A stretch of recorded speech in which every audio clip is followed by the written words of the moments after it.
جہاں میں ہر چیز کا اللہ تعالیٰ کو سجدہ کرنا۔ الحمدللہ والصلاة والسلام علی رسول اللہ۔ سورۃ الحج کی آیت نمبر 18 میں جانوروں کے سجدہ کا ذکر ہے۔ اس سجدہ کی کیا کیفیت ہے، رہنمائی فرما دیں۔ الجواب بعون الوہاب۔ آپ کو علم ہونا چاہیے کہ اس جہاں میں جو بھی مخلوقات ہیں وہ اللہ تعالیٰ کی عبادت کرتی ہیں، یا تو یہ عبادت اختیاری ہے یا پھر جبراً۔ مومن اور مسلمان شخص اللہ تعالیٰ کی عبادت اختیاراً کرتا ہے اور اسے اس کا اجر و ثواب بھی حاصل ہوتا ہے، اور اگر وہ اپنے رب سے دور بھاگنے والا ہو اور اس کی عبادت کو ترک کر دے تو اس کے جسم کا انگ انگ اور جسم میں پائی جانے والی ہر چیز اللہ سبحانہ و تعالیٰ کی عبادت کرتی ہے، لیکن ہم اپنی ناقص عقل اور حواس کی بنا پر اس تسبیح کو نہ تو محسوس کر سکتے ہیں اور نہ ہی سمجھ سکتے ہیں۔ اللہ رب العزت فرماتے ہیں، ساتوں آسمانوں اور زمین میں جو کچھ ہے اسی اللہ تعالیٰ کی تسبیح کر رہے ہیں، ایسی کوئی چیز نہیں جو اسے پاکیزگی اور تعریف کے ساتھ یاد نہ کرتی ہو۔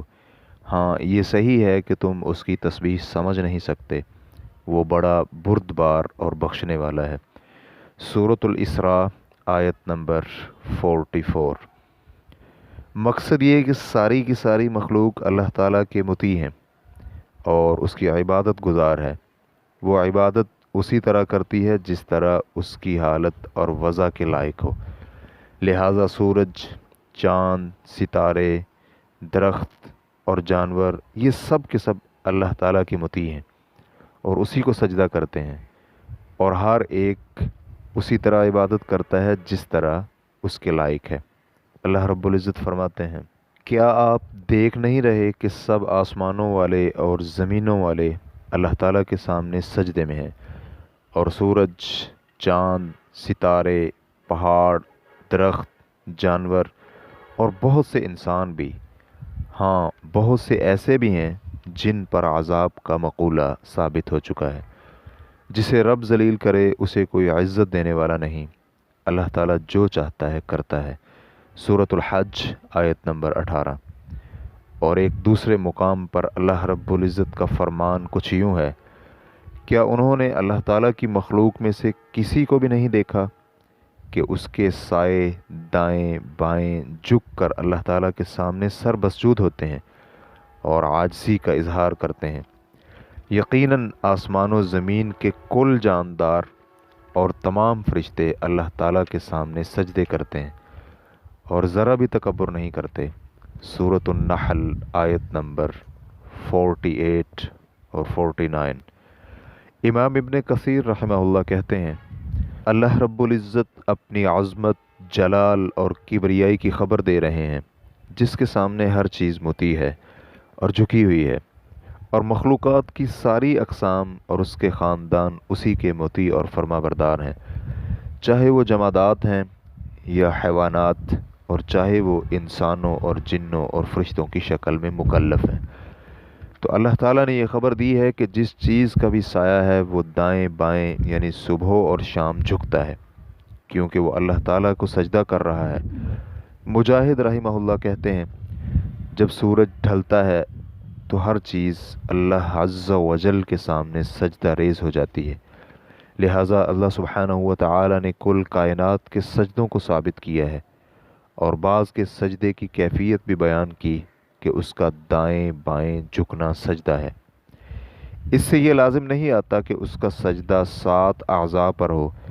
جبکہ یہ سجدہ تو مسلمانوں کے ساتھ خاص ہے، لیکن باقی کائنات کا سجدہ ہر مخلوق کی حالت اور جس طرح اس کے لائق ہے۔ اس سے ثابت ہوتا ہے کہ ان سجدوں سے حقیقی سجدہ مراد ہے، جو پہلے ہی نص سے ظاہر ہے، اور جب آیت کو اس ظاہر پر محمول کرنے میں کوئی صحیح معنی وارد نہ ہو تو اسے لینا واجب ہے، اور اس کی تاکید اس سے بھی ہوتی ہے کہ سورج، چاند اور ستاروں اور جانوروں کے سجدے کو فرشتوں اور بشر کے سجدے پر عطف کیا گیا ہے، جو کہ کائنات کے اس سجدے کی حقیقت پر دلالت کرتا ہے۔ شیخ الاسلام ابن تیمیہ رحمہ اللہ کہتے ہیں، اور سجدہ قنوت کی جنس سے ہے، کیونکہ سجدہ ساری مخلوق کو شامل ہے، جو کہ غایت اور انتہائی درجہ کی عاجزی اور انکساری ہے، اور ہر مخلوق اللہ تعالیٰ کی عظمت کی بنا پر اس کے سامنے عاجز ہے، اور اس کی عزت کی بنا پر اس کے سامنے ذلیل ہے، اور اس کی قدرت کے سامنے سر تسلیم خم ہے۔ اور یہ لازم نہیں کہ ہر چیز کا سجدہ انسان کے سجدے کی طرح 7 اعضاء پر ہو اور زمین پر پیشانی رکھنے سے ہی ہوتا ہو، کیونکہ یہ سجدہ تو انسان کے ساتھ خاص ہے۔ اور کچھ امتیں ایسی بھی ہیں جو جھکتی ہیں اور سجدہ نہیں کرتی، اور ان کا یہی سجدہ ہے، جیسا کہ اللہ رب العزت کا فرمان ہے، دروازے میں سجدہ کرتے ہوئے داخل ہو جاؤ اور زبان سے حتتن کے الفاظ ادا کرو۔ انہیں تو یہ کہا گیا کہ تم جھکتے ہوئے داخل ہو جاؤ، اور ان میں سے کچھ ایسے بھی ہیں جو پہلو کے بل سجدہ کرتے ہیں، مثلا یہودی۔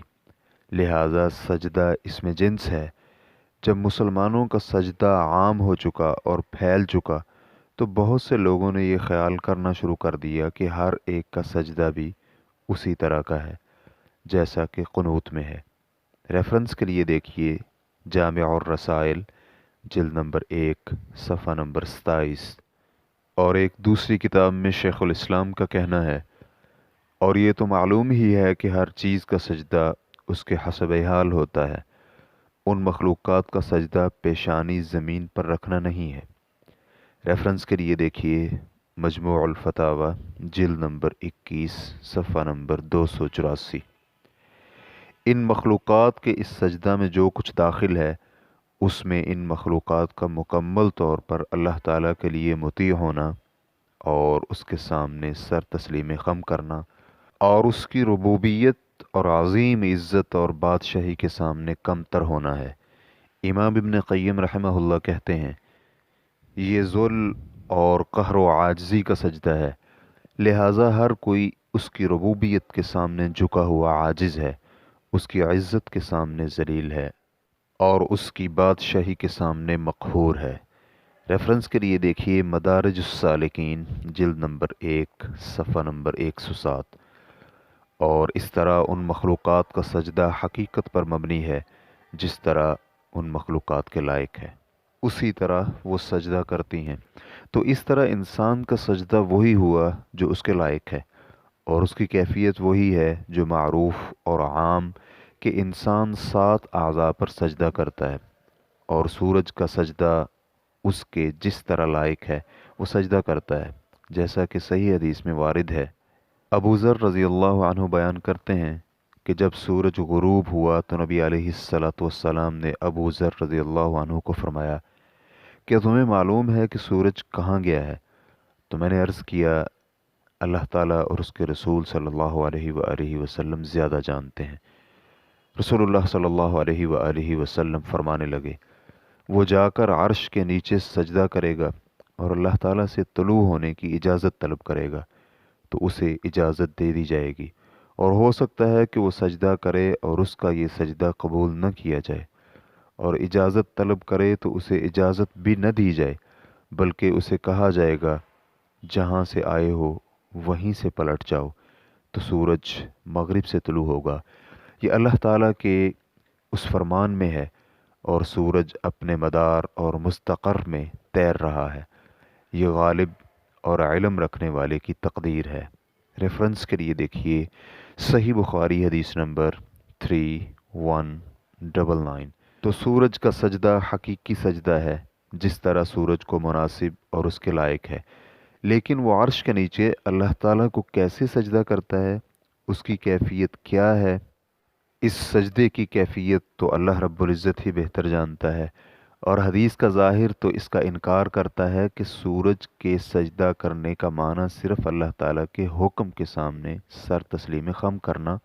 اور اس کی اطاعت کے لیے مطیع ہونا ہے، بلکہ یہ عاجزی، انکساری اور ذلت اور اس کے سامنے حقیقی سجدہ کرتے ہوئے اس کی اطاعت و فرما برداری کرنا ہے، جس کی ہمیں کیفیت معلوم نہیں، اور چاند اور جانوروں اور باقی ساری کائنات کے سجدے کے متعلق بھی یہی کہا گیا ہے کہ ہر ایک کا سجدہ اسی طرح ہے جس طرح کہ اس کے مناسب اور لائق ہے۔ لہٰذا ایک مومن اور مسلمان شخص پر واجب اور ضروری ہے کہ وہ مخلوقات میں کسی مخلوق کے سجدہ کی کیفیت سے جاہل ہونے کی بنا پر اس سجدے کی تصدیق اور ایمان لانے کے لیے اسے مانع نہ بنائے، بلکہ اللہ تعالیٰ نے جو کچھ بتایا اور جس چیز کی خبر دی ہے کہ کائنات اسے سجدہ کرتی ہے، اسے اس پر ایمان لانا واجب ہے۔ واللہ تعالی اعلم۔ اسلام کیو اے ریکارڈنگز مؤسسۃ الشیخ صالح المنجد، المملکۃ العربیۃ السعودیہ، فتویٰ نمبر 27036۔ والسلام علیکم ورحمۃ اللہ وبرکاتہ۔